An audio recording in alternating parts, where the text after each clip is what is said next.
Oke, Assalamualaikum warahmatullahi wabarakatuh. Shalom, Om Swastiastu, Namo Buddhaya, Salam Kebajikan, dan Salam Sejahtera bagi kita semua. Halo, selamat sore Sobat Karir. Terima kasih atas kehadirannya di webinar sore ini, yaitu di webinar Hearts and Mind Program CV and Mockup Interview with HR Sinergia. Nah, sebelumnya perkenalkan, saya Syafira yang akan menjadi pemandu acara untuk webinar di sore hari ini. Nah, sebelum, kita masuk ke materi pada sesi sore hari ini, sebagai informasi bagi, sobat karir yang baru pertama kali mengikuti webinar, webinar CV and Mockup Interview ini merupakan webinar yang diadakan rutin oleh Karir Alumni Center Kalbis Institute setiap 2 bulan sekali yang berkolaborasi dengan praktisi dari Mitra Industri Kalbis Institute. Dan pada sesi kali ini, Karir Alumni Center Kalbis Institute bekerja sama dengan HR Sinergia sebagai narasumber yang akan membahas seputar pembuatan CV dan proses rekrutmen, salah satunya yaitu mengenai interview. Nah, sebelum kita mulai acara hari ini, saya izin menyampaikan beberapa peraturan saat webinar berlangsung. Yang pertama, dimohon untuk teman-teman bisa merename nama atau mengganti nama Zoom-nya menjadi nama underscore universitas atau institusi. Yang kedua, teman-teman dimohon untuk dapat mute atau mematikan mic selama acara berlangsung. Dan teman-teman nanti bisa boleh menyalakan mic lagi saat sesi tanya jawab.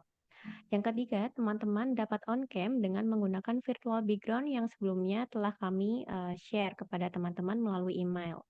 Yang keempat, saat sesi tanya jawab, teman-teman dapat raise hand terlebih dahulu dan open mic untuk bertanya langsung kepada narasumber. Dan teman-teman juga bisa bertanya melalui kolom chat.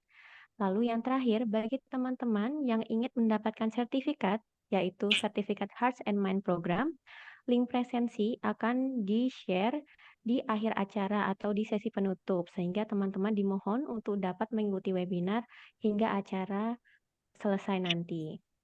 Nah, sebelum kita masuk ke materi inti pada sore hari ini, saya akan memperkenalkan profil narasumber webinar.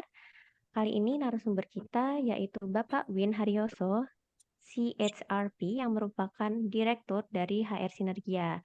Nah, Bapak Win ini adalah lulusan dari Teknik Industri Politeknik Universitas Indonesia yang sudah bekerja di bidang HRD selama kurang lebih 25 tahun. Nah, mungkin tanpa berlama-lama, kita langsung serahkan waktu dan tempat pada Bapak Win. Selamat sore, Pak. Terima kasih, Mbak Sandra. Baik, Pak, waktu dan tempat dipersilahkan. Baik, teman-teman semua ya. Assalamualaikum warahmatullahi wabarakatuh. Waalaikumsalam warahmatullahi wabarakatuh. Teman-teman mahasiswa dan alumni semua dari Kalbis Institute, selamat bertemu dengan saya di Haryoso. Nanti teman-teman bisa panggil saya, panggil saya. Seperti tadi yang disampaikan, saya pimpinan atau direktur dari HRD Consultant, sebuah lembaga yang bekerjasama dengan perusahaan-perusahaan swasta di dalam membangun sistem HR. Sebelum saya sebagai direktur di HR Sinergia ini, seperti juga tadi sudah disampaikan, sebelumnya kurang lebih 25 tahun saya sebagai penanggung jawab HR di beberapa perusahaan PMA Jepang, ya, global, baik perusahaan di sektor otomotif maupun di sektor elektronik. Mudah-mudahan pengalaman saya sebagai seorang HR yang salah satu aktivitasnya itu melakukan proses rekrutmen bisa menjadi bahan pelajaran untuk teman-teman mahasiswa semua di sini. Pada kesempatan ini, pada kesempatan yang berbahagia ini, pada kesempatan sore hari ini, saya akan menjelaskan tentang satu tema, yaitu pembuatan CV dan juga proses untuk interview. Nah, tentunya banyak pertanyaan daripada teman-teman mahasiswa semua tentang bagaimana sih CV yang baik, ya. Sehingga nanti bisa lolos di dalam seleksi awal administratif, ya, untuk bisa mengikuti proses rekrutmen yang selanjutnya. Kemudian ada satu hal yang penting, bagaimana cara menghadapi tes interview yang baik, sehingga nanti teman-teman mahasiswa semua itu bisa mendapatkan penilaian yang positif dari pewawancara atau dari HRD-nya ataupun dari user calon atasan saudara, sehingga teman-teman semua nanti bisa diterima untuk bekerja di perusahaan tersebut. Saya akan coba jelaskan nanti di akhir sesi ini. Kalau ada hal-hal yang kurang jelas, bisa teman-teman semua menanyakan. Ya. Saya dalam penjelasan ini saya akan sedikit dipandu oleh slide yang sudah saya sebutkan sebagai berikut.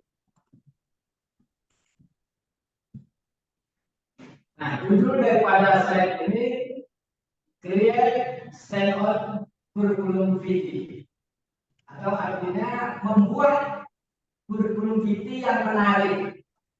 Ya. Tujuannya apa? Tujuannya supaya dari kurikulum VT kita atau CV kita ini, ya, kita akan diterima oleh HRD untuk mengikuti proses seleksi rekrutmen selanjutnya. Jadi tahapan awal daripada proses rekrutmen adalah proses administrasi daripada kualifikasi kita. Dan tentang diri kita ataupun tentang kualifikasi kita cocok atau tidak, itu salah satunya dilihat daripada CV yang kita buat. Di sini ada kata-kata stand out, create stand out kurikulum VT. Stand out itu menarik sehingga HRD berkenan, ya, untuk memproses. Nah, menarik di sini, tolong dipahami, ada dua hal pokok menarik di sini. Yang pertama, memang menarik secara penampilan umum CV-nya. Tapi ada yang lebih utama daripada itu. Menarik apa ini? Yaitu menarik dari sisi kontennya, dari sisi isinya, bukan dari sisi penampilan CV-nya. Tolong dipahami, sehingga nggak usah terlalu memikirkan terlalu jauh bagaimana desainnya, bagaimana penampilan CV yang baiknya. Yang penting kita berusaha untuk membuat CV yang menurut kita cukup baik, cukup standar, tapi yang paling penting kontennya itu yang sangat menarik. Apakah kontennya ini nanti sesuai dengan kualifikasi yang dicari HRD atau tidak? Karena walaupun mungkin nanti tampilannya bagus, desainnya bagus, tulisannya bagus, tapi ternyata kontennya atau hal-hal pentingnya seperti misalnya kompetensi kita, ya, atau pengalaman kerja kita, atau skill kita, nah itu kurang menarik, maka penampilan tadi nggak dinaik. Jadi yang paling menarik itu bagaimana kita bisa mengeksplor, memunculkan nilai tambah daripada kompetensi kita, skill kita, pengalaman kita, kelebihan-kelebihan kita tuangkan dengan jelas di dalam CV kita. Itu yang paling penting. Sementara untuk desainnya, untuk tampilannya, ya, itu biasa-biasa saja sebenarnya, tidak masalah. Ya. Yang penting jangan terlalu buruk sekali. Nah, kurang lebih seperti itu. Jadi jangan terlalu khawatir dengan desain CV. Tapi yang paling penting adalah bagaimana konten atau isi daripada CV kita itu yang paling penting. Baik adik-adik semua, teman-teman mahasiswa semua. Pada kesempatan ini kita akan sedikit membahas mengenai apa itu CV. Jadi saya akan mungkin mengulang kembali, menegaskan kembali. Saya pikir pasti teman-teman mahasiswa sudah banyak tahu lah tentang CV, ya, sudah banyak mempelajari juga tentang CV. Cuman saya menegaskan sebagai seorang praktisi, sebagai seorang HRD yang kurang lebih 25 tahun saya menjalani aktivitas rekrutmen ini, saya akan tegaskan kembali tentang hal-hal yang terkait dengan CV. Jadi kita akan pelajari apa itu CV, kemudian jenis CV, bagian-bagian yang penting di dalam CV. Nah, ini ya, kontennya ini yang harus diperhatikan. Kemudian juga ada beberapa kesalahan-kesalahan yang sering terjadi di dalam pembuatan CV yang teman-teman mahasiswa semua harus hindari. Ya. Kemudian langkah-langkah yang umum di dalam pembuatan CV.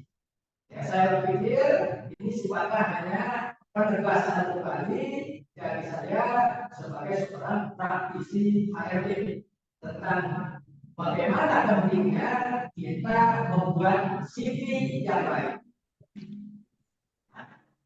Apa itu CV? Saya ulang lagi. Jadi CV itu adalah informasi umum tentang diri kita. Ya, yang berisi tentang riwayat kita, data diri, pengalaman-pengalaman profesional kita, baik pengalaman-pengalaman yang sifatnya formal atau pengalaman-pengalaman yang sifatnya informal, termasuk pengalaman berorganisasi kita. Nah, pengalaman-pengalaman ini adalah nilai tambah yang harus juga kita tuangkan yang jelas di dalam CV. Apalagi kalau kita punya pengalaman kerja. Nah, pengalaman kerja kita tuangkan di dalam CV, prestasi-prestasi akademik maupun non akademik, skill kita, keterampilan kita, pengetahuan kita, semua nilai tambah itu kalau bisa dituangkan di dalam CV kita yang kita buat.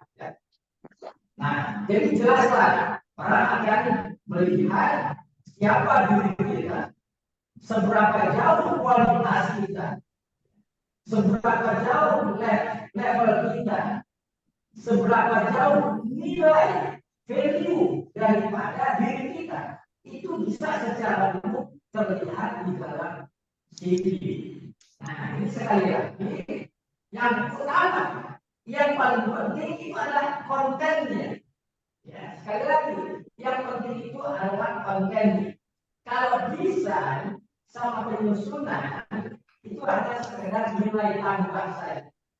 Tapi HRD lebih fokus kepada kontennya, isinya, nilainya. Nah, itu yang harus diperhatikan. Nah, untuk jenis CV secara umum, mungkin teman-teman semua sudah mengetahui ya. Ada dua jenis. Yang pertama CV kreatif. Nah, CV kreatif ini biasanya penuh dengan desain, warna, dan berbagai macam aneka kreativitas yang kita tuangkan dengan itu CV kreatif. Yang kedua, nah ini mungkin ada sebagian yang belum memahami. Ada namanya CV ATS friendly. ATS itu Applicant Tracking System. Sistem untuk mencari pelamar. Nah, jadi kayak search engine gitu. Jadi nanti ada kata-kata kunci, ya. Kata-kata kunci itu yang dicari.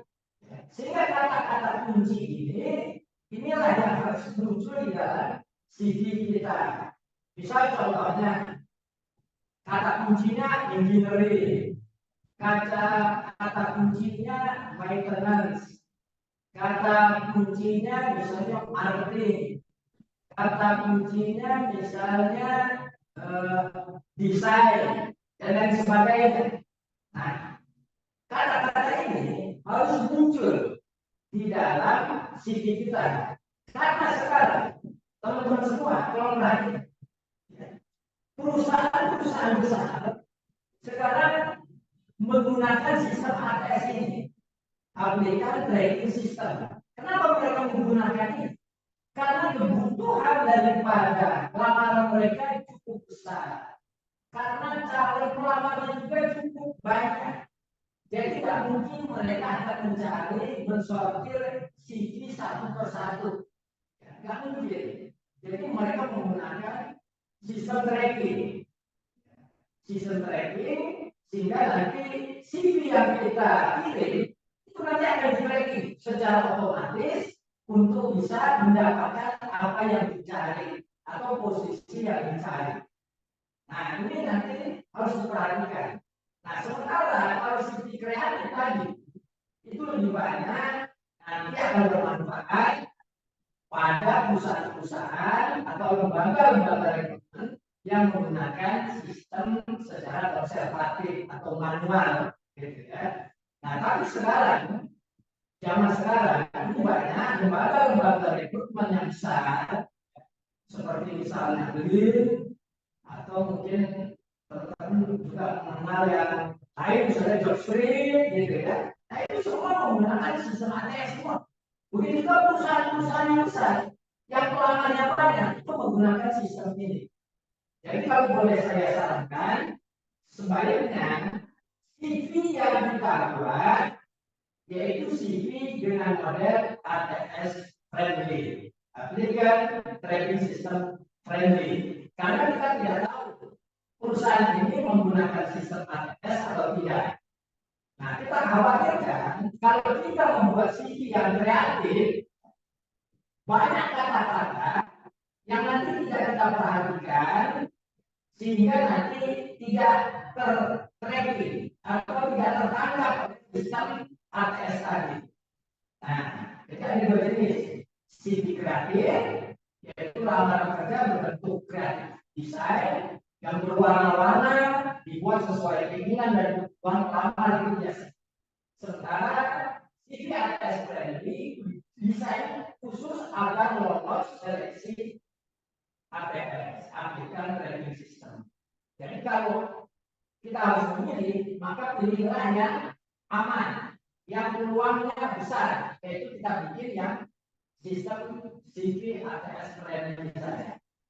Ya, seperti itu. Karena HRD fokusnya sekali lagi bukan di desainnya, bukan di warna-warnanya, bukan di font-fontnya, bukan, tetapi di kontennya. Nah, jadi sekali lagi ya, kita harus pahami hal ini sehingga kita bisa membuat CV yang benar-benar efektif dan efisien. Sehingga apa yang menjadi harapan kita agar bisa diproses oleh HRD itu bisa terwujud. Jadi ada dua jenis CV, CV kreatif, CV ATS friendly. Tapi saya sarankan sebaiknya bikin yang CV ATS friendly supaya kita bisa diproses di dalam sistem applicant tracking system atau ATS. Ketika kita melamar di lembaga-lembaga yang jumlah lamarannya cukup banyak, ya, biasanya mereka menggunakan sistem ATS tadi. Nah, ada yang semua.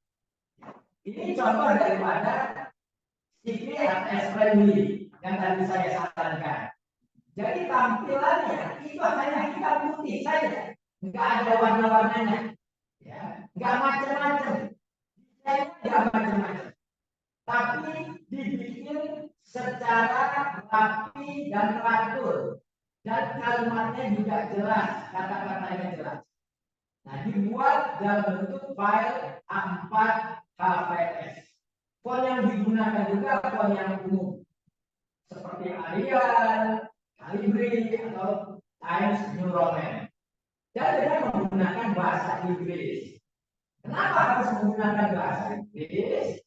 Karena sistem ATS-nya nanti, sistem trackingnya itu menggunakan kata-kata di dalam bahasa Inggris.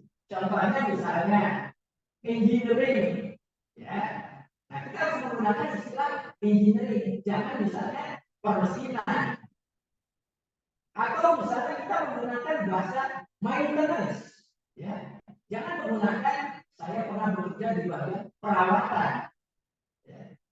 Nah, jadi nanti yang di-tracking oleh sistem ATS itu adalah yang menggunakan istilah paling banyak itu menggunakan istilah bahasa Inggris. Ya. Seperti misalnya pengalaman di engineering, di maintenance, di finance, bukan di keuangan. Kita tulisnya di finance. Nah, jadi di dalam sistem ATS ini sebaiknya kita menggunakan bahasa Inggris.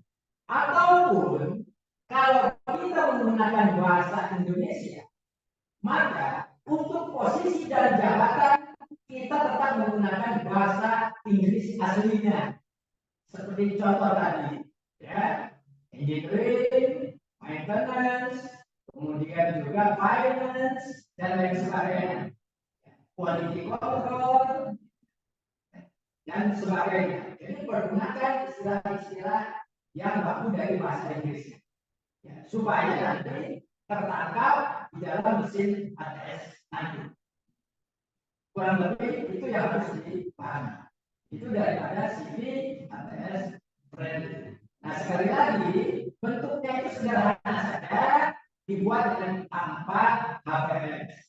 Kemudian mulai ya kita buat profil kita, di bawahnya pengalaman kerja kita, kemudian pendidikannya, sertifikasi yang kita miliki, keterampilan yang kita miliki, nah itu kita tuangkan nah ke dalam CV kita. Nah itu kurang lebih gambaran dari CV ATS friendly. Nah yang berikutnya saya akan kembali ya, mengenai fungsi CV. Tadi sudah saya jelaskan. Fungsi CV adalah untuk memberikan gambaran umum tentang diri kita.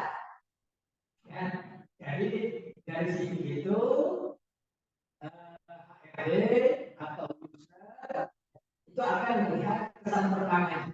Karena kesan pertama itu akan menentukan proses selanjutnya.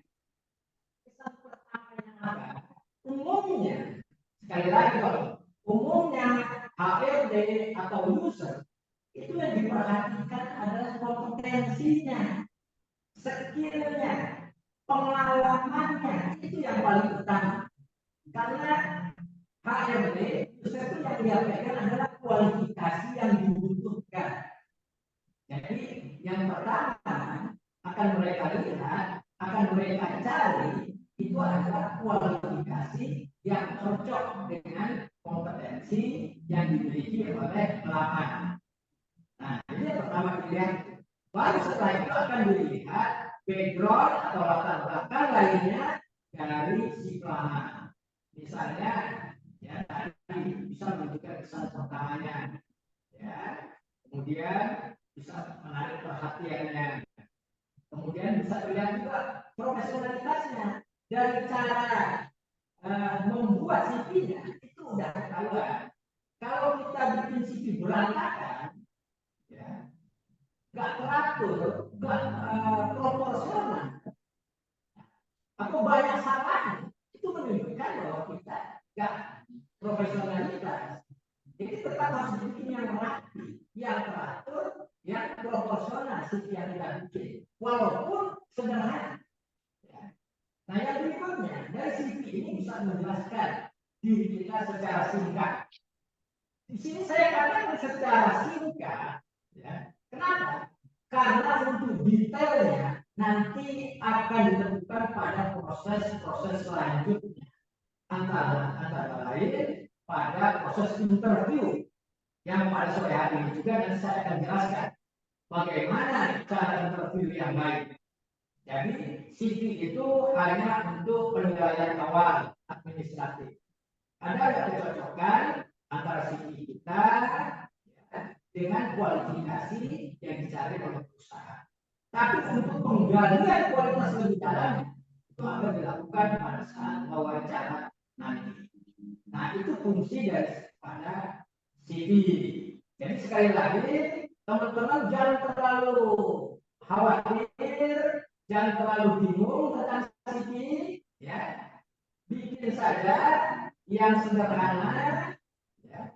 Yang penting kita buat secara baik, secara teratur, secara jelas, dan tertuang kompetensi kita atau nilai-nilai tambah kita semua tertuang di dalam CV itu. Makanya nanti sebelum kita membuat CV, kita sudah mulai bicara-bicara, ya bikin desainnya dulu. Ya, nilai tambah saya apa sih? Pengalaman saya apa sih? Ya, keterampilan saya apa? Jadi dibikin contohnya dulu supaya kita bisa tuangkan selengkap mungkin nilai tambah kita itu di dalam CV. Karena akan sangat disayangkan kalau kita punya kelebihan, kita punya potensi, kita punya kompetensi yang sebenarnya sangat bagus, yang sebenarnya sangat dicari oleh perusahaan, tapi itu tidak tertulis, tidak tertuang di dalam CV kita, sehingga akhirnya kita sudah gagal di CV terlebih dahulu. Nah ini sangat disayangkan. Padahal kita itu hebat, padahal kita itu punya nilai tambah yang banyak. Cuma karena kita menulisnya tidak detail, kita menulisnya garis besar saja, nggak jelas, sehingga akhirnya CV kita itu terlewatkan, ya, tidak tersortir atau gagal kita di sini. Nah, itu yang harus hati-hati teman-teman semua. Nah, itu fungsi daripada CV. Nah, ini ada beberapa bagian penting di dalam CV. Nah, supaya sekali lagi saya yakin pasti teman-teman semua sudah paham ya. Secara garis besar, yang pertama ada data diri dan profil kita. Nah, yang kedua ada pengalaman kerja kita dan pencapaian kita. Ya.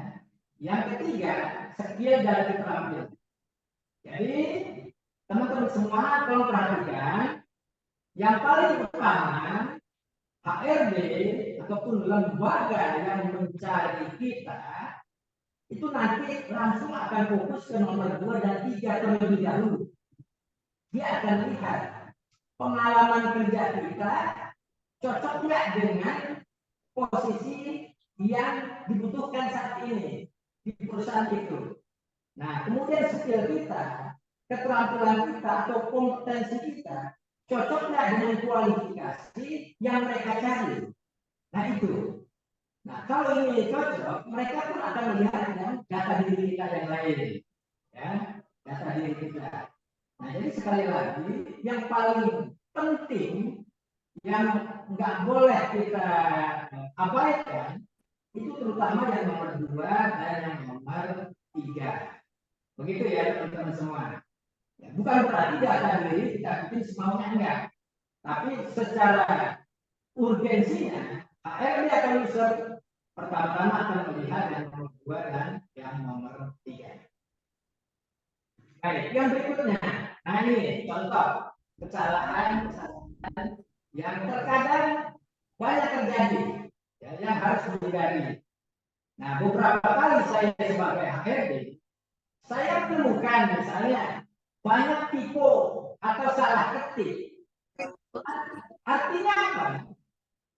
Berarti si pelamar ini kurang hati-hati dan kurang fokus. Betul ya? Dia langsung gagal. Jadi kalau CV-nya itu banyak tipe, banyak salah ketik, berarti artinya si pelamar tadi tidak hati-hati kerjanya dan tidak fokus kerjanya dan tidak sungguh-sungguh ingin melakukan yang terbaik sehingga banyak salah ketik. Nah, dari salah ketik kita sudah disingkirkan di CV kita. Yang kedua, font tulisannya terlalu besar atau terlalu kecil. Nah ini juga kurang bagus. Jadi bikin font yang standar, jangan terlalu besar juga dan juga jangan terlalu kecil. Nah yang umum saja, yang standar saja. Yang berikutnya, font tidak beraturan dan berserakan. Nah ukuran font tidak beraturan berserakan. Jadi terkadang ada yang besar, ada yang kecil, ada yang besar, ada yang kecil. Karena kita tidak fokus tadi, ya, tidak fokus, tidak hati-hati, sehingga font kita jadi berantakan. Nah itu harus dihindari. Kemudian di dalam penyusunan kelompok-kelompok tadi atau bagian-bagian tadi, ada diri, profil, pengalaman kerja dan sebagainya, itu tidak tersusun dengan rapi. Jadi tata letaknya, tempatnya, tata letaknya berantakan, ya. Tidak proporsional, tidak simetris, berantakan. Nah itu juga kurang bagus. Nah yang berikutnya, terkadang ada juga desain CV yang terlalu ramai dan warna-warni yang mencolok. Nah ini yang harus hati-hati, ya. Jadi desain itu jangan terlalu berlebihan, malah kurang bagus. Begitu juga dengan warna-warninya, jangan berlebihan. Atau jangan sampai warnanya nggak selaras dengan tulisan. Jadi tulisannya menjadi nggak jelas. Karena background warnanya itu tidak selaras dengan warna tulisan. Karena kita terlalu kreatif ya. Terlalu kreatif, terlalu bersemangat, justru CV kita jadi tidak bagus. Yang berikutnya memasukkan hal-hal yang tidak valid. Yang tidak valid itu yang sudah nggak berlaku. Ya, misalnya nomor telepon yang sudah tidak berlaku, ataupun data diri yang sudah tidak berlaku. Nah itu jangan, karena nanti ketika diproses, baik dalam proses rekrutmen misalnya, ya HRD akan menghubungi kita. Kalau nomor telepon tidak valid, atau kita pakai nomor telepon orang lain, pasti akan bermasalah. Kemudian data diri kita juga, itu satu-satu juga akan bermasalah. Ketika kita sudah diterima bekerja, ternyata ketika kita sudah melengkapi dokumen-dokumen, ternyata dokumen kita tidak valid, ya, maka itu juga akan bermasalah. Kita akan dipertanyakan. Ya. Jadi jangan sampai kita membuat dokumen-dokumen yang tidak valid. Yang berikutnya, hindari memasukkan informasi yang privasi, ya, yang tidak perlu, yang pribadi tidak usah. Contoh di sini. Di sini dimasukkan ini nomor rekening, nama apa yang bikin seperti ini? Ya, ini terlalu berlebihan dan tidak perlu, justru akan memberikan penilaian negatif terhadap pelamar tadi. Ya. Nah, yang berikutnya, job desk pekerjaan kurang detail dan deskriptif. Nah, ini hal yang penting. Ya. Kalau teman-teman semua perhatikan, job desk harus detail dan deskriptif. Ya. Karena kalau dia tidak detail, dia nanti tidak lolos di dalam sensor mesin ATS. Contohnya kita bikin judul pernah bekerja di bagian tertentu, tetapi job desk-nya tidak ada. Sementara sistem ATS kita, ya, itu menggunakan data yang ada di job desk, sehingga sangat disayangkan. Jadi sebaiknya job desk-nya harus kita tuliskan dengan apa saja sih yang kita lakukan pada saat kita menjabat posisi tertentu. Misalnya kita pernah punya pengalaman sebagai staf administrasi, ya. Nah itu apa yang kita lakukan, ya, kita handle bagian finance keuangan, kita handle bagian HRD human resource development, kita juga handle bagian marketing. Nah itu kita tulis walaupun kita posisi kita sebagai administratif umum di dalam perusahaan. Nah, job desk-nya kita tulis. Karena boleh jadi nanti mesin ATS-nya itu yang dituliskan adalah kata-kata yang justru ada di dalam job desk kita. Jadi job desk itu harus diuraikan. Nah, seperti itu.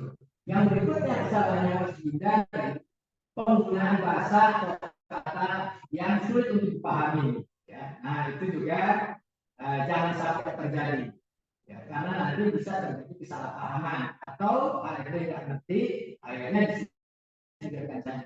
Jadi gunakan bahasa yang baku dan standar, ya, yang sederhana. Nah, yang berikutnya, ya, nah ini saya pikir juga teman-teman semua, teman mahasiswa semua sudah paham. Saya nggak perlu lagi harus jelaskan. Yang pertama, yang kita lakukan sebelum kita membuat CV, kita bikin dulu konsepnya. Ya, kita bikin dulu aja konsepnya. Konsep tentang data diri, profil kita, pendidikan kita, pengalaman kita. Nah itu kita bikin konsepnya, ya, di dalam Word. Ya. Nah setelah itu nanti baru kita tuangkan ke dalam CV yang sesungguhnya yang akan kita bikin. Nah, yang kedua, masukkan data diri yang umum saja seperti nama, usia, status, dan sebagainya. Yang ketiga tambahkan pendidikan terakhir, dan boleh juga ditambahkan semua sesuai kebutuhan. Tidak apa-apa. Jadi ada yang menulis pendidikan terakhirnya saja. Itu juga nggak apa-apa. Ada yang dari mulai SD, SMP, SMA, itu juga nggak apa-apa, nggak masalah. Ya, justru itu lebih lengkap. Ya, tetapi saya katakan yang paling utama itu bukan di situ. Yang utama adalah pendidikan terakhir dan kompetensi atau pengalaman kerja kita, itu yang paling utama. Ya. Kemudian yang keempat tadi, pengalaman kerja kita tulis, termasuk pengalaman waktu kita magang, waktu kita PKL, itu kita tuliskan. Atau pengalaman informal lainnya, itu kita tuliskan, karena semua itu adalah nilai tambah kita yang mencerminkan kualitas daripada karakter kita, kualitas daripada personality kita. Itu kita tuliskan pengalaman-pengalaman yang positif, termasuk prestasi waktu kita mengikuti cabang olahraga tertentu, itu kita tuliskan semua di dalam CV kita. Yang berikutnya kita tulis juga skill keterampilan yang sudah kita kuasai. Nah, yang keenam, desain CV dengan desain yang elegan, profesional, kemudian dengan hal-hal yang lain yang memang dibutuhkan. Nah, kurang lebih seperti itu. Jadi teman-teman semua, teman mahasiswa semua, sekarang itu sudah ada opsi mudahnya lagi. Jadi bisa menggunakan template yang sudah ada. Ya, mungkin teman-teman lebih tahu lah ya, lebih paham, lebih familiar daripada saya, antara lain seperti misalnya aplikasi Canva salah satunya.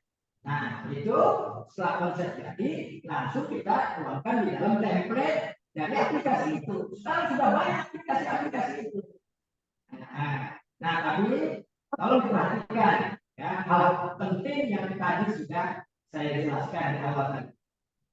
Nah, ini contoh ya, contoh daripada CV yang sederhana tapi cukup baik, baik yang fresh graduate yang belum punya pengalaman maupun contoh yang sudah ada pengalamannya. Nah, ini cukup baik ya. Sederhana tapi cukup menarik. Ini cukup baik. Jadi jelas ya. Nah, profil data dirinya juga jelas, kontaknya, namanya siapa, teleponnya, alamatnya di mana. Pendidikannya juga cukup jelas. Nah, ini skillnya, kemampuannya ya. Nah, ini diuraikan semua. Semua kemampuan kita uraikan di sini. Nah, kemudian profil kita, personality kita, karakter kita, dan kita tuangkan. Kita ini orang yang seperti apa, punya karakter seperti apa. Nah, itu kita tuangkan di dalam profil kita. Dan yang penting lagi adalah pengalaman. Pengalaman kerja kita, pengalaman berorganisasi kita, kalau kita fresh graduate ya, pengalaman magang kita, kita tuangkan. Nah, ini sederhana. Ya, ini sederhana tapi cukup baik contoh. Nah, begitu juga ini sudah punya pengalaman. Nah, bedanya kalau yang pengalaman tadi di sini. Jadi job desk-nya ini contoh pengalaman di PT Sukses dan Sinergia ya, sebagai staf HR rekrutmen. Nah, itu job desk-nya semuanya diuraikan. Nah, jadi ketahuan bobot daripada pengalaman kerja kita atau bobot daripada pekerjaan kita selama ini itu bisa dilihat oleh HR. Kemudian pernah punya pengalaman juga sebagai telemarketing, ya, atau orang marketing. Nah, ini mesin ATS juga akan menangkap nih telemarketing. Kemudian punya pengalaman resepsionis, akan ditangkap juga oleh mesin ATS tadi. Ya, nah, yang penting job desk-nya ini secara detail harus kita tuangkan. Jangan kita hanya punya pengalaman di rekrutmen sekian lama, punya pengalaman terhadap marketing sekian lama, resepsionis sekian lama. Nah, itu nilainya sangat-sangat kurang. Karena nggak ketahuan bobot pekerjaannya seperti apa. Kemampuan kita seperti apa itu tidak terlihat di dalam pekerjaan kita. Prestasi kita tidak terlihat karena job desk-nya tidak ada. Nah, jadi harus dituliskan seperti ini. Nah, ini contoh sederhana daripada CV yang bisa kita buat. Nah, sekarang kita akan coba ya, evaluasi daripada beberapa CV yang masuk ke kita. Ya, teman-teman semua, jadi dari pihak penyelenggara Kalbis Institute itu juga memberikan beberapa contoh CV yang pada kita akan coba kita analisa. Ya. Nah, yang pertama, ini contoh CV yang kurang baik ya. Ini contoh yang kurang baik. Yang pertama, tampilan desain CV yang full dengan warna gelap. Nah, ini kalau kita menggunakan warna-warna gelap, ini harus hati-hati. Warna gelap itu ini bisa membuat tulisan kita menjadi tidak jelas untuk dibaca. Jadi tampilan desain yang full dengan warna gelap terkesan kurang bagus.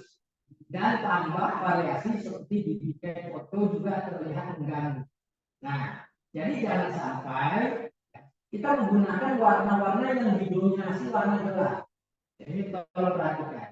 Yang berikutnya, font yang senada dengan warna template CV. Nah, jangan sampai nih contoh ini backgroundnya Ignatius ya, menggunakan warna coklat tua. Sementara warna fontnya, warnanya juga hampir selaras, hampir senada. Sehingga ini agak kabur untuk dibaca, nggak jelas untuk dibaca. Nah, beda di bawahnya, walaupun dia punya warna gelap, tapi warna tulisannya cukup terang. Jadi agak sedikit membantu. Jadi tolong perhatikan di dalam kombinasi daripada warna background, warna desain dengan warna tulisan kita. Ya, jangan sampai membuat justru penilaian yang negatif terhadap CV kita. Kemudian font yang terlalu kecil sehingga tidak bisa dibaca. Nah, ini juga seperti di awal tadi. Jangan terlalu besar, jangan terlalu kecil. Ya, karena akan sulit untuk dibaca. Jadi yang standar saja, yang normal saja menurut kita. Jangan terlalu besar, juga jangan terlalu kecil. Yang berikutnya kesalahan yang sering terjadi, urutan kualifikasi kurang mendominasi, seperti pengalaman kerja dan banyak bagian yang kosong dan berjalan, seperti terlihat tidak rapi. Nah, ini ya, ini banyak celah-celah yang kosong. Ya, ini kurang bagus.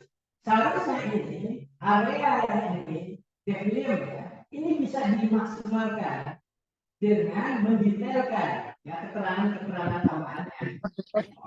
Kenapa? Iya, ada badmintonnya juga. Nah, seperti itu.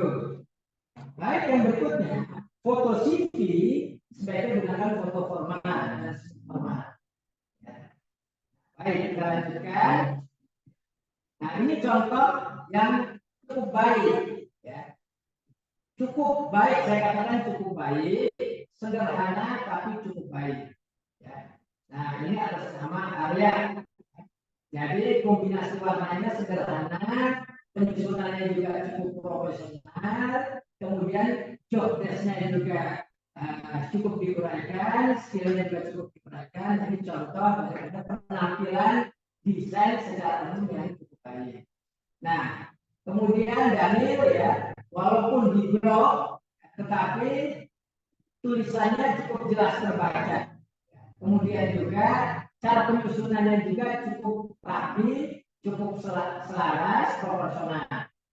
Nah, yang paling kanan ini adalah contoh yang CV ATS tadi ya, dengan menggunakan hitam putih. Ya, dengan menggunakan hitam putih, sederhana, nggak ada warna, karena memang sebaiknya untuk yang CV ATS itu hitam putih, ATS 4.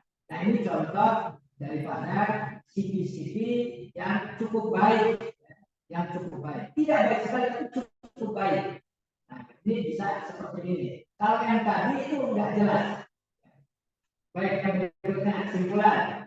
Jadi tampilan CV sangat mempengaruhi rekruter atau tidaknya membaca dan mereview CV kamu, maka sebaiknya desain secukupnya sesuai kebutuhan tapi rapi. Ya, bagian isi CV tertata dengan font yang jelas, ukuran yang cukup untuk bisa dibaca. Nah, profesionalitasnya juga terlihat. Jadi peletakannya, penulisannya, kemudian uraiannya itu terlihat cukup profesional. Dan yang paling penting adalah tujuannya itu tercapai tujuannya. Jadi tujuan rekruter bukan mencari CV yang bagus. Sekali lagi ya, tujuan rekruter ya, atau HRD bukan mencari CV yang bagus atau desain yang menarik, tapi mencari kandidat yang sesuai kualifikasi dan kebutuhan perusahaan. Jadi kontennya yang harus bagus, skillnya, pengalaman kerjanya, kompetensinya, nilai-nilai tambah lainnya itu yang harus ditonjolkan di dalam CV kita. Nah itu kesimpulan daripada pembuatan CV. Jadi sekali lagi persiapan adalah kunci yang paling penting. Jadi setelah teman-teman semua memahami ya akan hal ini, jadi sudah ada gambaran ya, sebaiknya harus bagaimana. Nah, mulai ya kita konsep, kita siapkan untuk diri kita, ya, kita bikin yang terbaik yang bisa kita lakukan, ya. Dan desainnya juga yang baik juga, yang profesional, ya, supaya menarik dan juga sesuai dengan tujuannya bisa lolos di dalam seleksi dokumentasi atau CV kita nanti. Nah, sekali lagi kita harus pahami diri kita, know yourself. Jadi nilai tambah kita harus paham, makanya kita jelek-jelek, ya. Kita brainstorming, nilai tambah kita apa saja sih, skill kita apa saja, kompetensi kita apa saja, ya pengalaman kerja kita tulis itu semua supaya jangan ada yang terlupakan. Karena ini harga yang sangat bagus untuk kita jual kepada perusahaan, pada akhirnya ke perusahaan. Nah, kemudian juga kita harus mengetahui detail pekerjaan kita, job desk kita juga kita harus pahami, ya. Karena inilah yang nanti sangat menentukan sekali, ya, bobot daripada pekerjaan kita itu ketahuan daripada pengalaman kerja kita, di mana dalamnya kita berikan job desk pada pekerjaan kita, ya. Nah, jadi sekali lagi beberapa pemilih yang memilih kenyataan apapun pilihannya yang berfungsi sebagai elevator pitch untuk diri kita. Jadi pilihan kita itu nanti akan sangat menentukan kualitas diri kita di mata ARD ataupun orang lain yang akan merekrut kita. Jadi benar-benar harus kita rancang, kita pilih dengan baik apa yang akan kita tuangkan di dalam CV kita. Nah, understanding about writing CV is having to be easy. Jadi untuk membuat CV yang baik itu kita memang harus pilih-pilih, harus pilih-pilih cari yang terbaik, yang bisa memberikan nilai tambah buat kita. Terima kasih. Jadi itu kurang lebih tentang CV. Kita lanjutkan kepada mock up interview. Mock up interview. Nah ini, setelah kita lulus, CV kita diterima. Nah, biasanya nanti kita akan diundang oleh HRD. Kita akan diundang oleh HRD untuk mengikuti session interview atau tes seleksi interview. Nah, karena dari CV kita ini meyakinkan, tapi HRD ingin membuktikan secara langsung melalui proses interview. Nah, jadi harus dipersiapkan, harus dipahami benar-benar, ya, hal-hal yang terkait dengan proses interview ini. Apa yang harus dipersiapkan? Nah, jadi teman-teman mahasiswa semua, saya jelaskan kembali bahwa tes interview adalah salah satu proses rekrutmen di mana pelamar akan berinteraksi dan berkomunikasi secara langsung, ya, dengan seseorang atau tim penilai dari pihak perusahaan. Nah, biasanya tim penilai dari perusahaan itu bisa HRD-nya, bisa usernya. User ini calon atasan langsung kita kalau kita nanti diterima bekerja di perusahaan. Ataupun juga di dalam tim penilai itu ada konsultan HRD juga. Jadi ada tim konsultan yang membantu perusahaan untuk melakukan penilaian. Ya, jadi macam-macam. Ya, ada HRD, ada user, ada juga konsultan HR-nya. Ya. Nah, ini tergantung perusahaan. Nah, itu tes interview. Jadi proses interaksi secara langsung. Ya. Ada faktor utama. Nah, yang harus diperhatikan nih, ya, faktor utama. Faktor yang faktor internal. Dan yang kedua adalah faktor eksternal yang harus kita perhatikan. Jadi mungkin banyak teman-teman atau calon pelamar yang dia cukup percaya diri, ya, dengan kemampuannya, baik kemampuan public speaking-nya, kemampuan cara berkomunikasinya, ataupun juga dia percaya diri dengan kemampuan dirinya, kompetensi dirinya, kualitas dirinya, ya, yang terkait dengan nilai tambah dirinya.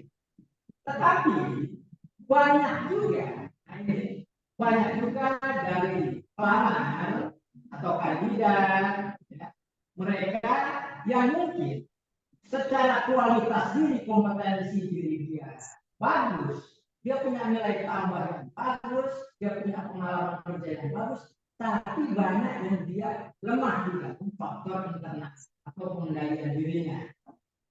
Nah, ini yang harus dipersiapkan. Jadi ada dua faktor. Yang pertama adalah mempersiapkan psikologi daripada diri kita. Ya. Jadi ini faktor psikologis. Yang kedua, baru kita siapkan faktor eksternal. Itu bagaimana cara menjawab pertanyaan-pertanyaan dari pewawancara nanti. Nah, kita akan bisa menjawab dengan baik pertanyaan-pertanyaan nanti kalau faktor internal, kalau faktor yang nomor satu itu bisa kita kendalikan dengan baik diri kita. Kalau kita cukup percaya diri, nggak harus sangat-sangat percaya diri, nggak harus. Tapi yang penting kita cukup percaya diri, ya, cukup siap, pikiran kita juga optimis, penuh dengan pikiran-pikiran yang positif, siap untuk menghadapi segala kemungkinan, gitu ya. Dan 50% daripada persiapan sudah sukses buat diri kita. Baru nanti faktor keduanya itu adalah cara menjawab pertanyaannya. Nah, ada 3 jenis interview yang harus kita hadapi. Yang pertama adalah interview umum.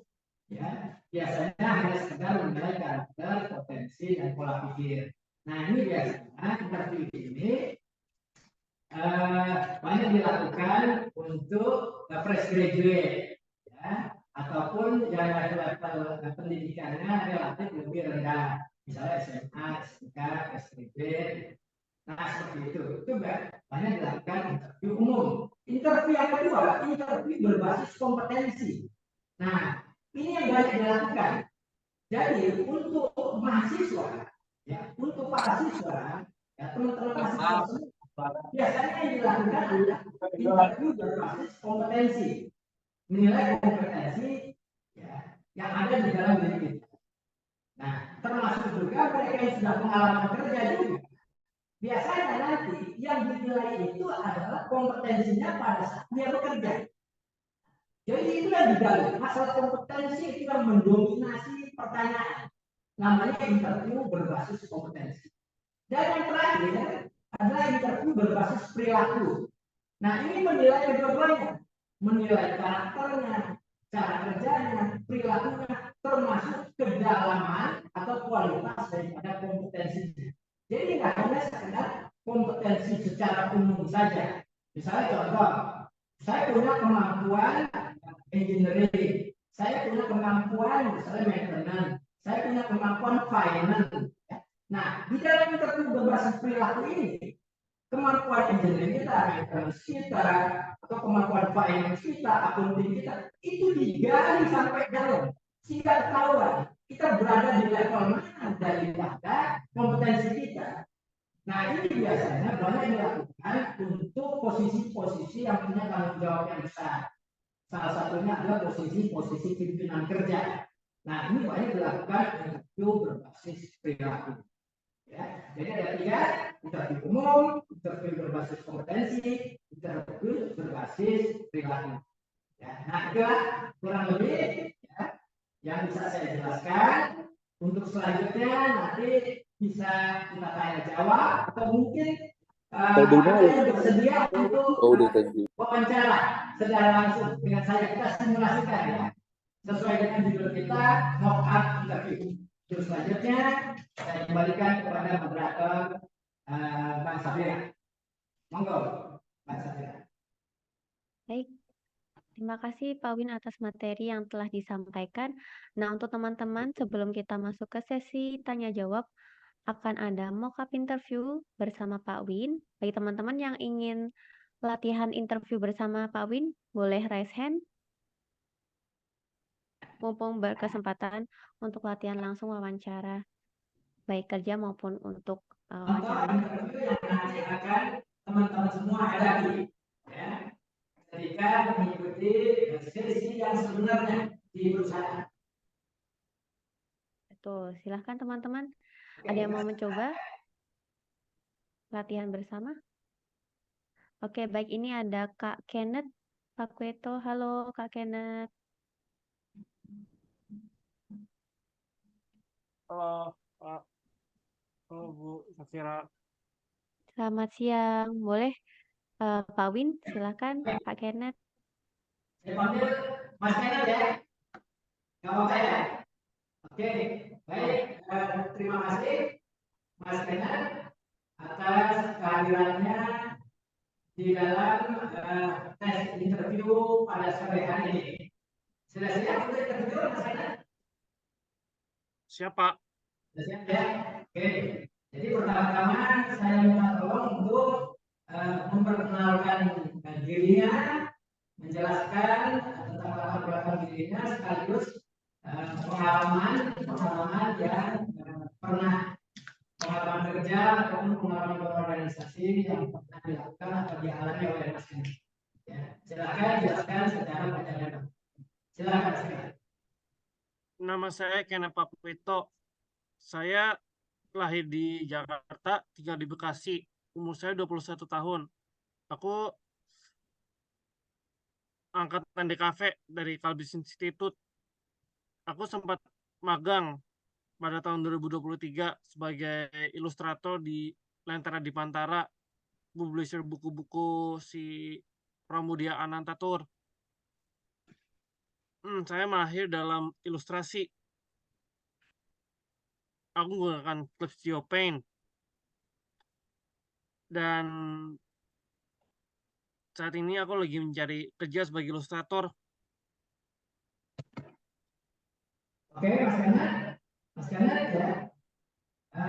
Menurut Mas Kenneth, selama ini prestasi apa? Prestasi apa yang menurut Mas Kenneth pernah diraih oleh Mas Kenneth? Baik itu prestasi di tempat kerja, ataupun prestasi dalam organisasi, ataupun prestasi-prestasi lainnya. Nah, coba bisa diceritakan. Ingat saya sempat dapat juara 1 dalam kompetisi recycle competition yang tugasnya bikin objek baru dari barang-barang bekas. Selama aku sempat masuk dalam Milton Glaser Exhibition, karya saya sempat masuk dalam exhibitionnya mereka.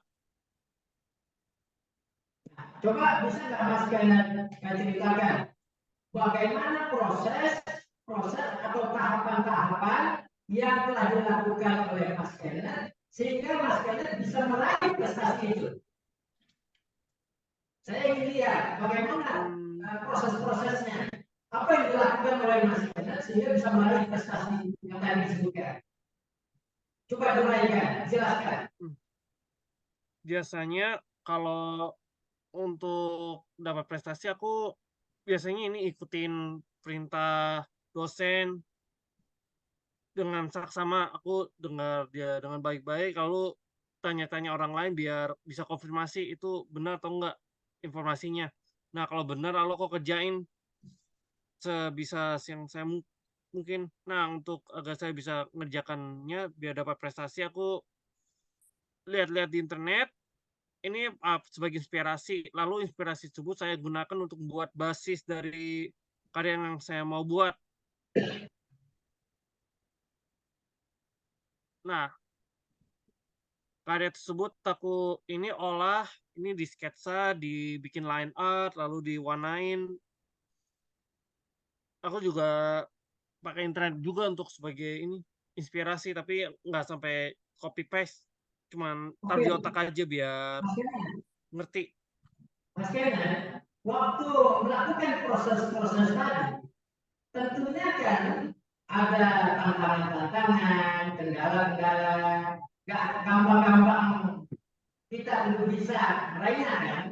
Nah, coba ceritakan ke saya tantangan apa, kendala-kendala apa yang dihadapi pada saat menjalani proses itu, sehingga akhirnya Mas Kenan bisa meraih prestasi tadi. Ini tergantung proyeknya sih yang aku kerjain. Biasanya kalau Yang aku pernah dialami, ceritakan yang pernah dialami. Kesulitan-kesulitan apa, kendala-kendala apa pada saat itu. Nah, kesulitan saya ini paling pada ini mau aplikasiin inspirasi saya itu kayak gimana. Terkadang aku kurang tahu mau ngajarnya kayak gimana, sama ini hasilnya kira-kira mau seperti apa. Rasanya fake fake gitu. Rasanya kurang jelas ini nanti jadinya kayak gimana. Nah, terus bagaimana cara mengatasi masalah itu, menghadapi masalah itu? Apa yang dilakukan oleh Mas Kenan? Biasanya aku ini coret-coret ulang lagi kalau ternyata nggak sesuai harapan. Sambil aku juga kalau mau ngadepinnya nggak boleh sendirian, aku biasanya konsultasi sama orang lain, ini lebih baik ini, apa, karyanya seperti apa gitu, mungkin ada yang ini aku bisa ini bisa perbaikin tuh atau kerjain, konsultasi sama orang lain, itu kuncinya. Nah, terus bagaimana setelah melakukan tadi, upaya-upaya tadi, solusi-solusi tadi, itu hasilnya gimana? Yang dirasakan oleh Mas Kenan? Habis konsultasi aku ngerasa punya gambaran lebih jelas tentang apa yang harus kerjain, lalu aku kerjain dah langsung, coba. Nah, terus hasilnya gimana? Lumayan, dan aku nggak apa-apa ini pelatih ini, tapi masanya ini aku apa ya, ini apa, hasil saya ini ada di komputer. Nah, kemudian ya, itu kan penilaian daripada Mas Kenan ya. Kira-kira ada nggak penilaian daripada orang lain? Apakah teman, atasan, atau rekan tentang hasil daripada yang sudah Mas Kenan kerjakan tadi? Bagaimana tanggapan mereka, feedback mereka terhadap Hmm, pekerjaan Mas Kenan? biasanya mereka bilang wah lumayan bagus apa gitu, aku syukur gitu. Itu biasanya yang saya dapat waktu aku ini tugas saya kepada papa saya. Mantap gitu. Oke, baik. Saya rasa untuk simulasinya cukup Mas Kenan ya. Nah, saya akan kasih sedikit feedback ya. Ini juga untuk teman-teman mahasiswa semua. Pertanyaan itu ada dua jenis. Pertanyaan yang jawabannya pendek, iya atau tidak, atau jawaban yang pasti. Ya, kamu tinggalnya di mana? Di Bekasi. Nah, itu seperti itu ya. Nah, nah, tetapi ada pertanyaan yang diawali dengan minta penjelasan, minta diuraikan, minta tolong dipresentasikan, minta tolong diceritakan, maka sebaiknya, sekali lagi, sebaiknya kita bisa menjelaskan panjang lebar dan detail. Kenapa? Untuk menunjukkan kemampuan verbal kita. Yang pertama. Yang kedua, untuk menunjukkan kemampuan analisa kita. Yang ketiga, untuk menunjukkan kemampuan wawasan kita. Semakin sedikit yang bisa kita jelaskan, nanti wawancara akan melihat wawasan kita terbatas. Ya. Nah, jadi kalau ada pertanyaan, tolong uraikan, tolong jelaskan, tolong ceritakan, maka harus panjang lebar untuk nanti akan memberikan nilai tambah tentang keluasan wawasan kita. Seperti itu, ya.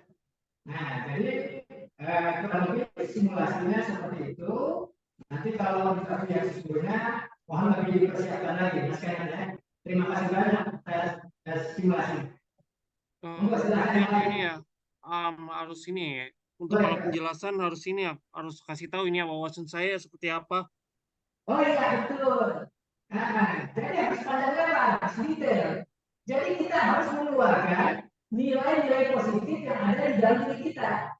Jangan sampai nilai positif itu tersimpan karena verbal kita terbatas. Kita nggak bisa menceritakan, kita nggak bisa menguraikan. Sementara mutiara nilai-nilai positif kita jadi tersimpan di dalam kepala kita. Nah itu, jadi kita harus bisa menjelaskan, mengeksplor. Nah, semakin kita banyak bicara, semakin kita mengeksplor, itu akan memberikan nilai tambah. Yang penting, kita bisa menjelaskan dengan jelas, dengan teratur. Itu saja. Itu ya Mas Iman ya.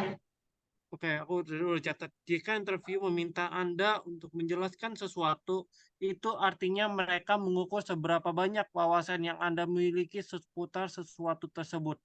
Fokus pada detail, nilai positif, dan eksplorasi yang Anda lihat dari proses seputar sesuatu tersebut. Iya, betul sekali. Itu sangat bagus sekali.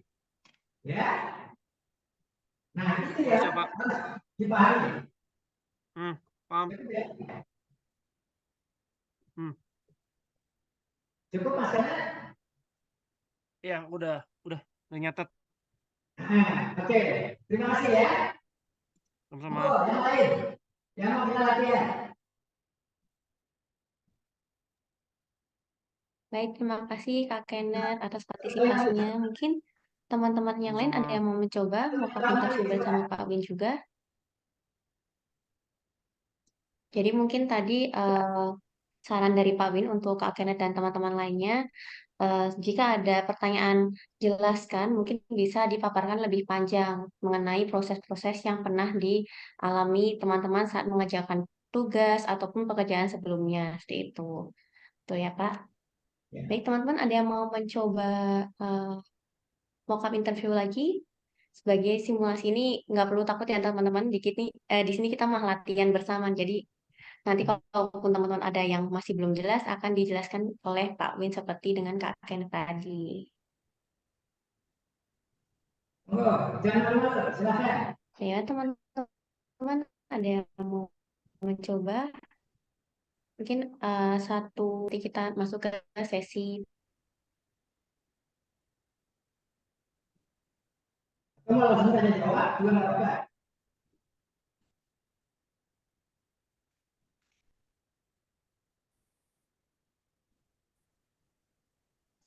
Apa ada yang mau coba lagi? Boleh raise hand?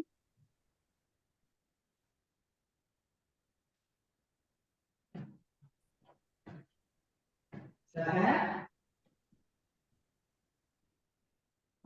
Atau mau tanya jawab juga boleh. Nggak apa-apa. Kita selingi. Halo, tadi mana Kak?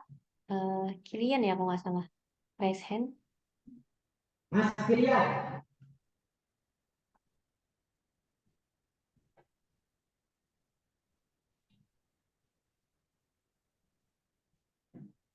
Gimana?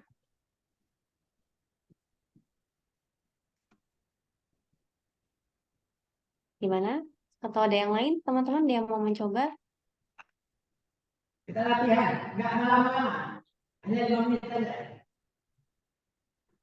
Ya.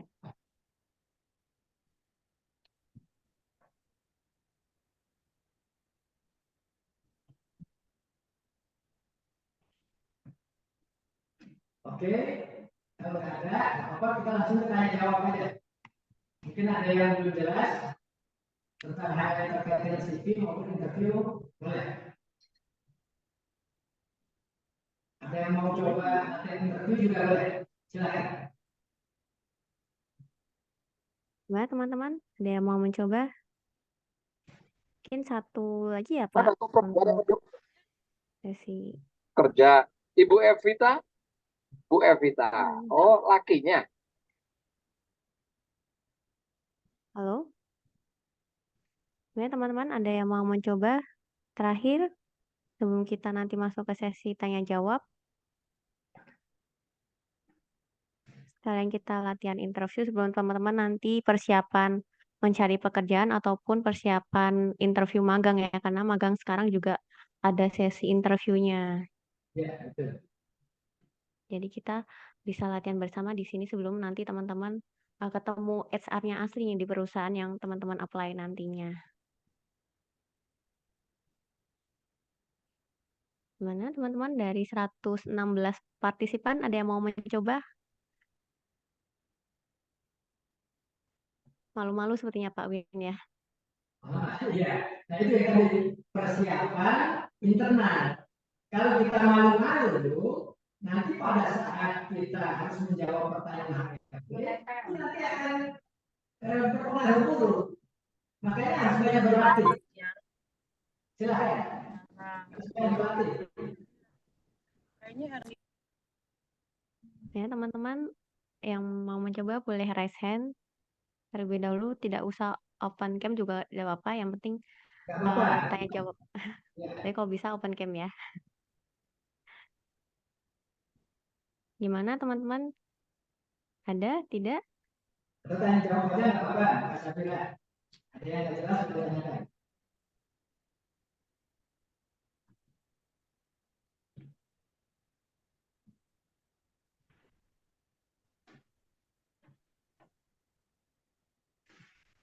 Tidak ada ya teman-teman? Nanti jangan menyesal ya tapi ya kalau tidak ada sesi interview latihannya lagi nanti sampai di akhir. Kalau tidak mungkin masuk ke sesi tanya jawab seperti ya Pak Win ya.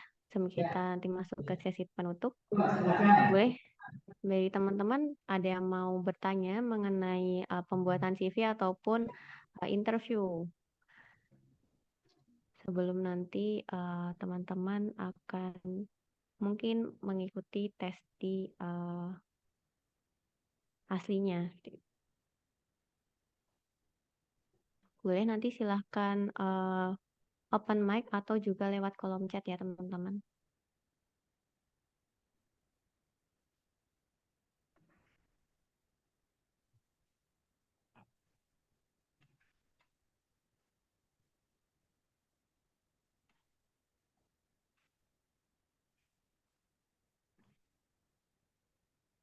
Baik, mungkin sambil menunggu Pak Win. Oh ini ada yang bertanya. Dari Kak Anastasia. Izin tanya, tips untuk lolos tes belajar dari mana Pak? Saya sering ikut tes tapi gagal terus di tes. Mungkin maksudnya tesnya tes apa nih Kak Anastasia? Oke. Tes ISAI kah atau tes psikologi? Biasanya untuk rekrutmen biasanya banyak ya, bermacam-macam tes. Tuh, atau mungkin secara umum dulu. Oh ini ada tes psikologi Kak. Baik. Boleh silakan dijawab Pak Edwin. Baik, begini. Nah, ini untuk tes psikotes. Kalau teman-teman semua paham ini, ya, karena banyak terjadi kesalahpahaman di dalam mengerjakan psikotes ini. Ya. Nah, kesalahpahaman itu justru juga banyak terjadi di alumni atau mahasiswa-mahasiswa jurusan psikologi sendiri. Sehingga banyak dari jurusan yang psikologi yang justru dia gagal dalam psikotes sendiri. Padahal dia paling mahal. Karena karena terjadi rekayasa, terjadi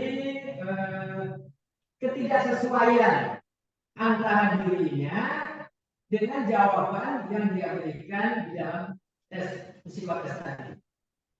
Tes psikotes yang baik itu adalah psikotes yang kita kerjakan apa adanya, secara spontan, itu yang paling benar, yang paling baik.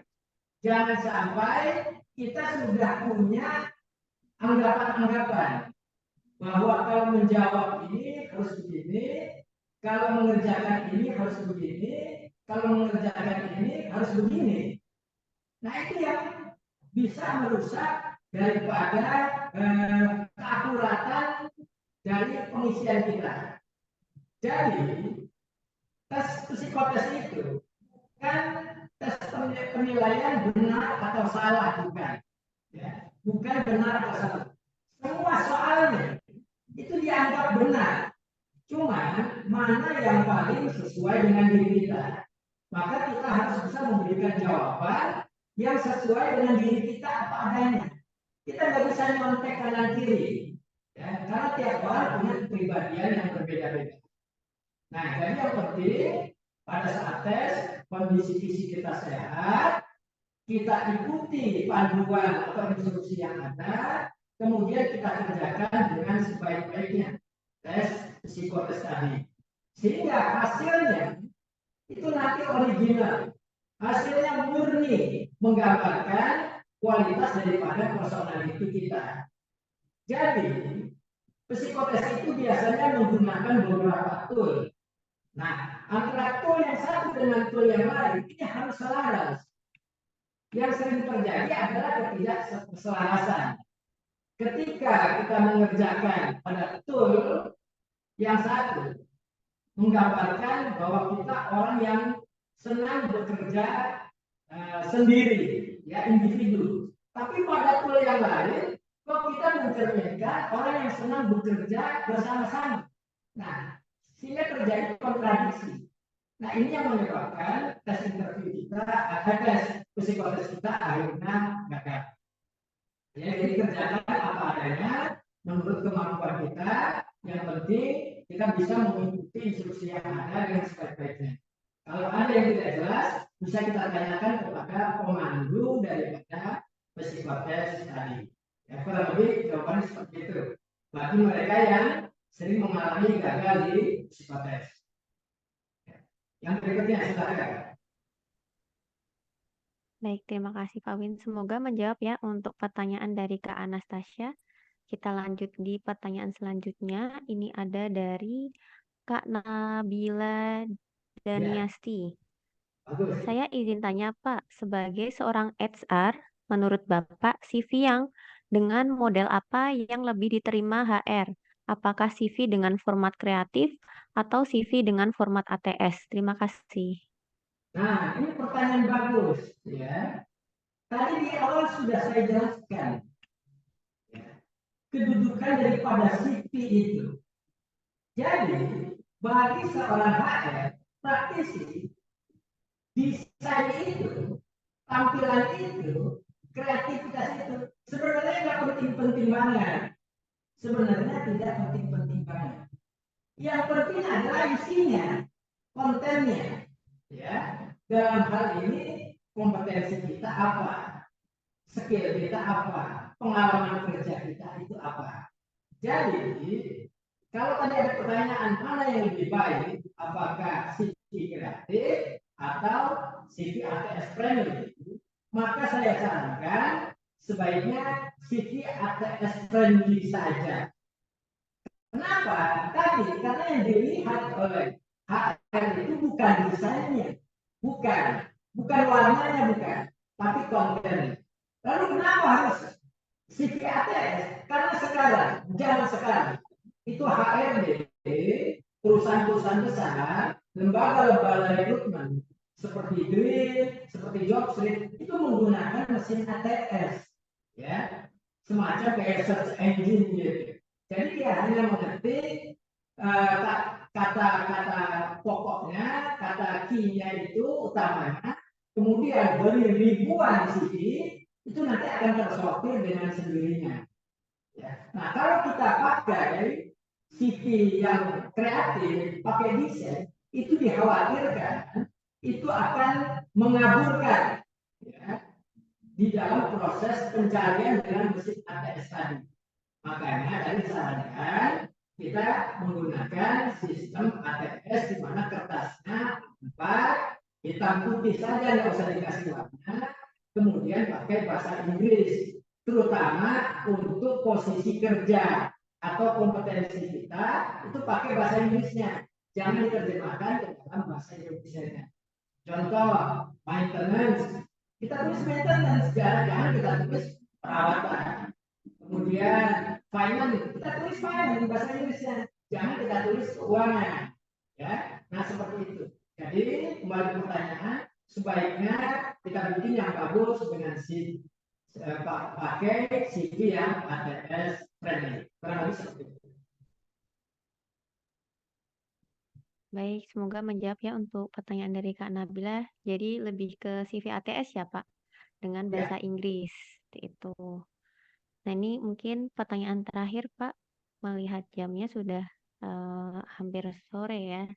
Dari Kak Nabila Sulistianti Ricardo.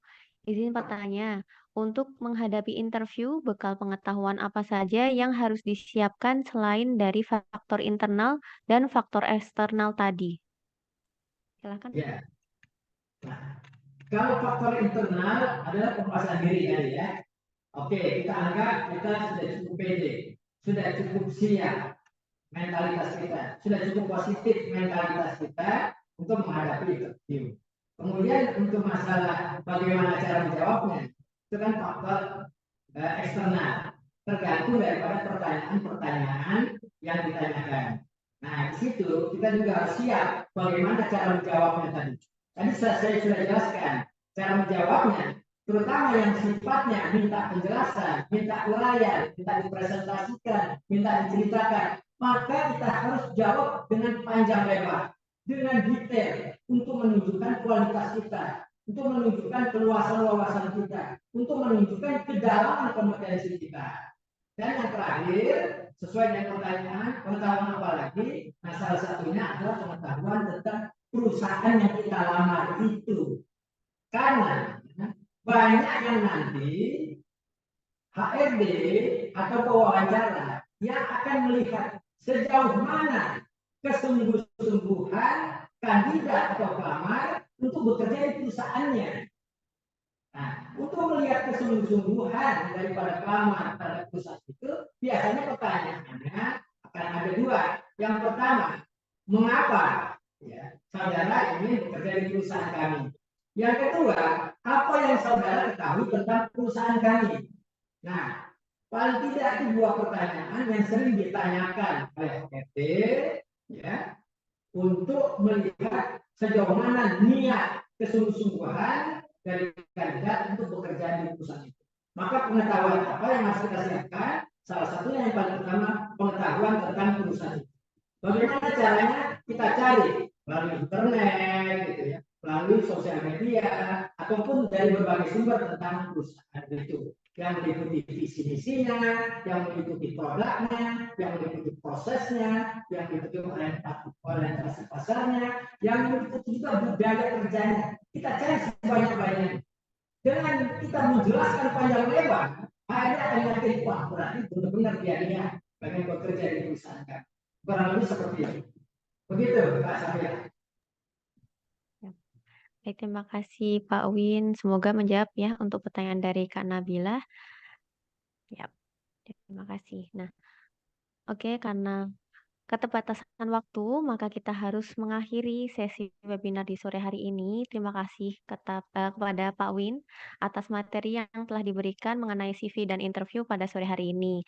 Semoga dari penjelasan tadi dapat membantu teman-teman dalam melamar pekerjaan nantinya. Nah, sebelum kita masuk ke sesi penutup, kita akan foto bersama terlebih dahulu, Pak Win dan teman-teman.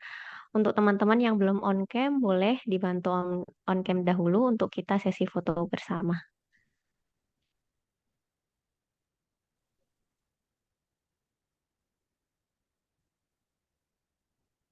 Ya.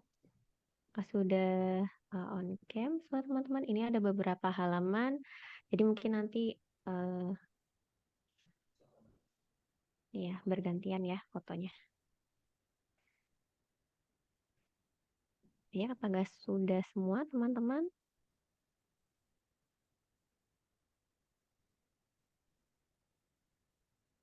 Oke, kalau sudah saya hitung mundur.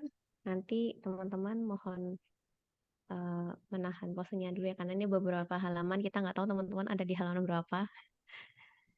Oke, kita foto dulu. Yang pertama saya hitung. 3, 2, 1. Nah, tahan dulu ya teman-teman. Halaman 2.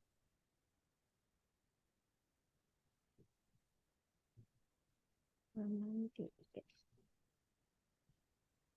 Oke, baik. Nah, sekarang mungkin pose kalbis. Mohon izin Pak Win, jadi di kalbis tuh ada posenya seperti ini Pak, tanda centang di bawah namanya benar.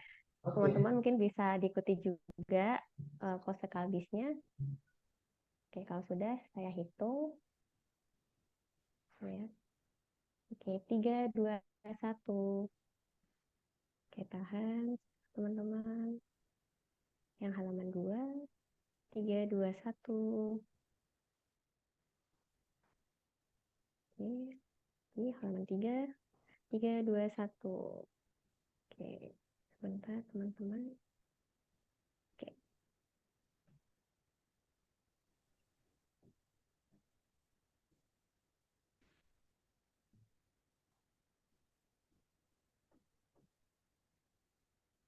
Oke, baik, sudah untuk sesi foto bersamanya. Nah, untuk teman-teman yang ingin mendapatkan sertifikat, silahkan isi link presensi yang sudah saya lampirkan di kolom chat. Nah, untuk sebelum kita menutup acara di sore ini, mungkin dari Pak Win ada pesan untuk teman-teman yang akan melamar pekerjaan atau magang dan persiapan kerja nantinya, Pak. Silahkan. Baik, untuk teman-teman semua, di dalam kita mencoba untuk melamar sebuah lowongan pekerjaan, ada kalanya mungkin kita bisa langsung diterima, tapi terkadang mungkin belum langsung diterima, karena harus satu kali kita proses, kemudian kita proses lagi, yang kedua kali, yang ketiga kali baru berhasil.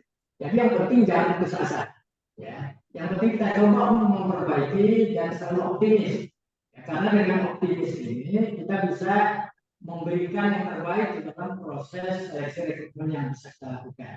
Jadi jangan pernah pesimis. Kita berusaha terus untuk kita yakin bahwa suatu saat kita akan diterima bekerja di tempat yang kita kenal. Kurang lebih seperti itu. Oke, baik. Terima kasih Pak Win atas pesannya. Sekali lagi kami ucapkan terima kasih banyak pada Bapak Win Haryoso dan juga HR Sinergia yang sudah menjadi narasumber pada webinar sore hari ini. Dan juga terima kasih pada teman-teman yang sudah hadir pada webinar CV and Mockup Interview with HR Sinergia. Saya Syafira selaku pemandu acara di webinar sore hari ini pamit undur diri dan juga mohon maaf apabila ada salah kata ataupun perbuatan. Sampai jumpa di webinar Karir and Alumni Center selanjutnya. Selamat sore dan salam Hearts and Mind. Terima kasih teman-teman. Terima kasih juga Pak Win. Sama-sama. Terima kasih. Sama-sama Ya, terima semuanya. kasih. Sukses selalu semuanya. Hmm.